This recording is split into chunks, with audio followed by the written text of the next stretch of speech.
Алла тағаланы зиярат етеді, жәннаттың тұрғындары. Алла тағаланы зиярат етеді. Руя ан Али радиаллаху анху қал. Али радиаллаху анху риуаят етеді. Иза сакана ахлул джаннати атахум малакун фаяқулу инна Аллаха я'мурукум ан тазурух.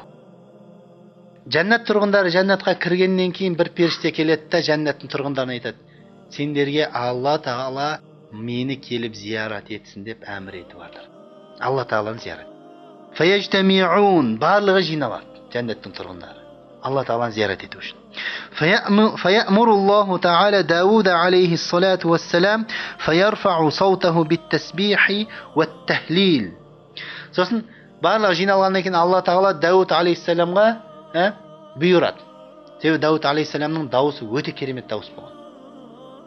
Абу Муса аль-Аш'ариді пайғамбарымыз саллаллаху алейхи вассалам, Абу Муса аль-Аш'ари Құранды өте керемет жақсы оқып жатқанда пайғамбарымыз саллаллаху алейхи вассалам, сен Дауд пайғамбардың даусындай дауыс беріліпсің ғой деп не қылады? Мақтайды. Сондай керемет дауыс беріліпсің. Мизмаран мин мазамир Дауд деп.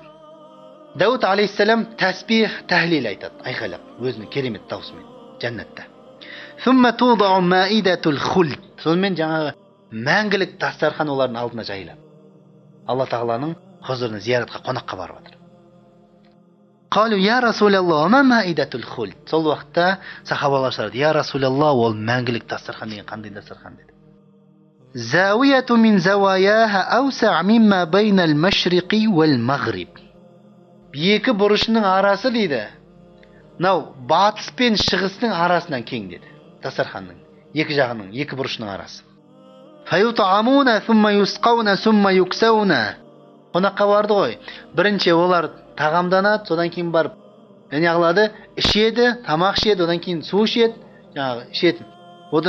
Одан кейін барып оларға не қылады дейді? Киімдер беріледі. Яғни білесіздер ме, кейбір үйлер қонаққа барған уақытта сондай кісілер бар. Жай шығарып сала салмайды тамақ беріп. Бір көйлек, бір жаңағы не секілді, жаңағы бір тақия секілді бір қонақты немен, сый-сияпатпен шығарып салады. Әсіресе Рамазанда, неде бар қонаққа барғанда. Алла тағала не қылады дейді? Киіндіріп шығарып салады. Киіндіреді дейді оларды. Фаяқулуна лам ябқа илля назару фи вajhi Rabbina азза ва жал. Сол уақытта айтады дейді: болды біз үшін Алла тағаланың жүзін көруден басқа еш нәрсе қалған жоқ дейді. Сосын фаятажалла лахум фаяхируна суджада. Содан кейін Алла тағала оларға не қылады дейді? Көрінеді. Оларға көрінеді Алла тағала. Алла тағаланы көрген уақытта жәннаттың тұрғындары не істейді дейді? Сәждеге жатады дейді, барлығы құлайды дейді. Алла тағаланы көргеннен, көзбен көргеннен кейін сәждеге құлайды. Фаюқалу ластум фи дари амал, иннама антум фи дари жаза. Хадисте Абу Нуайм риуаят еткен. Алла тағала айтады, Алла тағаланың тарапынан айтылады оларға: сендер сәжде ететін, амал ететін өмірде емессіңдер. Сендер тек қана сый-сияпат көретін өмірдесіңдер деп олардың бастарын көтеруге әмір. Алла тағала өзінің дидарын көруді нәсіп етсін иншалла. Жәннаттың тұрғындарынан болуды нәсіп етсін. Алла тағала өзінің хайрынан ешқашан бізді махрум етпесін. Субханака бихамдик нашхаду ан ла илаха илля ант настағфирука ва натубу илейк.